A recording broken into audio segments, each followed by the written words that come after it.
दिल्ली विधानसभा चुनाव में भाजपा ने 27 साल बाद फिर एक बार सत्ता हासिल कर ली। दिल्ली में 10 साल तक आम आदमी पार्टी, खासकर अरविंद केजरीवाल ने 10 साल तक निरंकुश राज किया। इस दौरान पार्टी अपनी छवि को समाजसेवी और ईमानदार पार्टी बनाए रखने में लगी रही। 2015 में आपको 67 सीटें मिली थी। आपकी इस जीत के कारण दिल्ली में और देश में बड़ा बदलाव आएगा, ऐसा माना जा रहा था। 2020 में आपको 62 सीटों के साथ बड़ी जीत मिली थी और 2015-20 के चुनाव की बात करें तो इन्हें 54 और 53% मतदान भी मिला था, जबकि भाजपा को 32 और 38% मतदान से संतुष्ट होना पड़ा था। ऐसे बड़े निर्णयों के साथ भाजपा केजरीवाल को मात देगी, ऐसा किसी ने सोचा भी नहीं था। खुद आम आदमी पार्टी संयोजक अरविंद केजरीवाल ने बतौर मुख्यमंत्री भरी विधानसभा में यह कह दिया था कि मोदी जी, आपको दिल्ली में आम आदमी पार्टी को हराने के लिए अगला जन्म लेना पड़ेगा। लेकिन नियति को यहाँ कुछ और ही मंजूर था। 2025 के चुनाव में भाजपा ने केजरीवाल की बाजी पलट दी। वोट शेयर की बात करें तो आम आदमी पार्टी का वोट शेयर 53% से गिरकर 43% पे आ गया है और भाजपा का वोट शेयर बढ़कर 45% तक पहुंच गया है। ऐसा क्या हुआ कि केजरीवाल को इस हार का सामना करना पड़ा? आइए इन 5 कारणों से हम समझते हैं।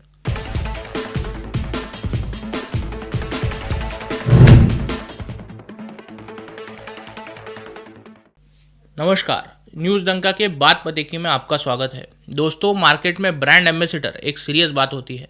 चाहे मार्केट हो या उत्पाद का हो या फिर चुनाव का, लोग ब्रांड देखकर ही पीछे बढ़ते हैं। अरविंद केजरीवाल ने अपनी छवि के पीछे आम आदमी पार्टी को छुपा लिया था। ये पार्टी सिर्फ नाम के लिए थी और केजरीवाल इसके सर्वे सर्वा। आज भी आप पंजाब में जाए तो पंजाब के मुख्यमंत्री भगवंत मान केजरीवाल के पीछे रहते हैं और अरविंद केजरीवाल अपनी छवि को बूस्ट करते रहते हैं। इतना भारी भरकम ब्रांड को बनाने के बाद उस पर दाग लगते ही लोगों का भरोसा भी उड़ जाता है। लोग विकल्प ढूंढना शुरू करते हैं और दिल्ली में यही हुआ भी। दिल्ली में जो लिकर स्कैम हुआ, उसके तार सीधे तौर पर उस नेता से जुड़े जिसे सबसे ईमानदार प्रोजेक्ट किया जा रहा था, जिसे सबसे अधिक लोकप्रिय और निष्कलंक बताया जा रहा था। इन चुनाव में अरविंद केजरीवाल बतौर लीकर स्कैम के आरोपी के रूप में चुनाव लड़ रहे थे। केजरीवाल वैसे तो इमेज को अच्छे से मेंटेन भी कर रहे थे। आम आदमी जैसे शर्ट पहनना, आम आदमी की तरह रेनॉल्ड्स की 10 रुपये वाली पेन रखना, आम आदमी की तरह मफलर पहनना, यही सब केजरीवाल जनता को दिखाते थे। ये लालू यादव जी से थोड़ी एडवांस का यह हरकत है, पर केजरीवाल ने इस किरदार को बड़े आत्मविश्वास के साथ निभाया। आगे चलकर वही ईमानदार केजरीवाल आलीशान महल में अपना डेरा जमाए दिखते हैं। वही केजरीवाल घर में 10-10 लाख के जापानीज टॉयलेट्स बनवाते हैं और आवास को छोड़ने के बाद वो टॉयलेट्स वहाँ से गायब भी हो जाते हैं। लाखों की फ्लोरिंग, लाखों का फर्नीचर, करोड़ों का इंटीरियर और लाखों के पर्दे, ये सब देखकर आम लोगों की बात छोड़ो, दिल्ली के अमीर लोगों में भी कॉम्प्लेक्स होने लगा। भाजपा ने इसे शीश महल के नाम से फेमस किया। आखिरकार ब्रांड पर दाग लगते ही लोगों ने भी इस ब्रांड को टटोलना शुरू किया। आपकी हार का दूसरा कारण ये रहा कि एंटी इनकम्बेंसी आई। 10 साल दिल्ली की कमान संभालने के बावजूद केजरीवाल कुछ नया, कुछ चमकीला, भड़कीला, कुछ क्रांतिकारी, कुछ लोकहितकारी चीज नहीं ला पाए। हाँ, उनकी फ्रीबी की नीतियाँ लोकप्रिय तो है और आज भी दिल्ली के गरीब लोगों में वो काफ़ी पॉपुलर भी है। इसी फ्रीबी से ही तो लेकिन टैक्स भरने वाले जो मिडिल क्लास है, अपर मिडिल क्लास है, उन्हें चिढ़ भी है। टूटी सड़कें, जहरीला पानी, खराब व्यवस्था, ऐसे में प्रदेश के मुख्यमंत्री का वही उपराज्यपाल के नाम से बार बार रोना धोना मचाना, ये देखकर आम आदमी पार्टी के समर्थक भी बोर हो चुके थे। तीसरा कारण ये रहा कि अरविंद केजरीवाल का झूठ बोलना। केजरीवाल पिछले 2 चुनावों से यही कहते आए थे कि अगर हमने सड़कें अच्छी नहीं की, दिल्ली में सफाई नहीं रखी और यमुना को साफ नहीं किया तो हमें वोट मत देना। हर चुनाव में और हर अगले चुनाव में वो यही 5 साल का वादा दोहराते थे, लेकिन यमुना की सफाई के लिए उन्होंने एक कदम भी नहीं बढ़ाया था। केजरीवाल ने इन्फ्लुएंसर्स के साथ इंटरव्यू किए जिसमें उन्होंने माना कि उन्होंने यह काम नहीं किए और अगले 5 साल में वो करेंगे। उन्हें इसकी आइडिया नहीं थी कि राजनीति में लोग आपके द्वारा किया विश्वासघात समझते हैं और अगर विश्वासघात दिखा तो वो अपने हाथ भी पीछे खींच लेते हैं। हर चुनाव में एक जैसी मुफ्त की रेवड़ियों के मैनिफेस्टो, यमुना नदी में विषैले पानी पर झूठ फैलाना, इन्हीं कारणों से एंटी इनकम्बेंसी सिर्फ बढ़ती रही। चौथा कारण था भाजपा विरोधियों का अलग अलग लड़ना।